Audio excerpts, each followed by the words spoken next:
अस्सलाम वालेकुम दोस्तों, उम्मीद करते हैं कि सारे दोस्त ठीक ठाक होंगे। ਅਸੀਂ ਜਾ ਰਹੇ ਹਾਂ कराची ਦਾ सफ़र करना है तो ट्रेन ते जाना है कराची।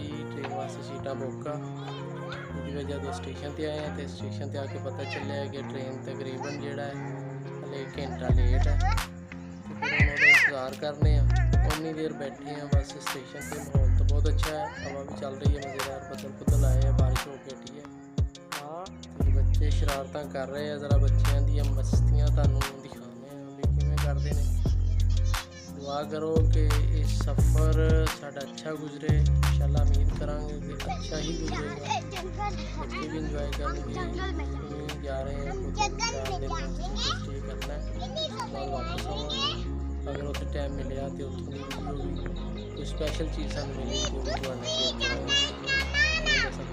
करांगे।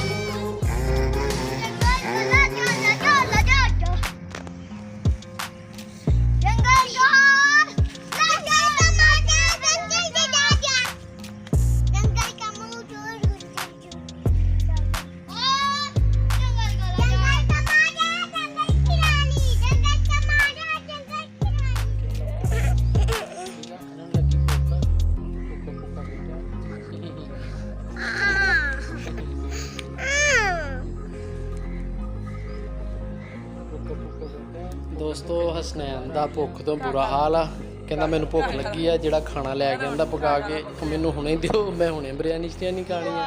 लेकिन असीं इहनूं देना नहीं, कुछ देवांगे इत्थों बिस्कुट वगैरह कोई लै दिंदे, कोई हल्का फुल्का खा लऊगा ताकि वो रस्ते साढ़े कम आएगा। क्योंकि जगह जगह पर स्टेशन पर रोकी तो सही गड्डी, लेकिन उत्थों चीज़ां लैके खाण दा कोई इन्ना वो नहीं हुंदा, टेस्ट नहीं हुंदा, जरासीम बड़े हुंदे। इस वजह तो असीं ਜਦੋਂ भी सफ़र करते हैं अपना ही घरों तैयार करके जाते हैं। तो तुहानूं यही सलाह देंगे कि जिन्ने भी दोस्त जो भी सफ़र के लंबे ते जाओ अपना ही घरों जो भी है खाना पकाना मुकम्मल करके जाओ, ताकि तुहानूं राह च कोई टेंशन ना हो। बाकी स्टेशन दी रौनकां वेखदे जावांगे ते इंजॉय करते जावांगे। ये ट्रेन जिहड़ी आई आ ये तो सानूं मैनूं लगदा भी नहीं लैके जांदी, लेकिन कोई तो लैके जांदी।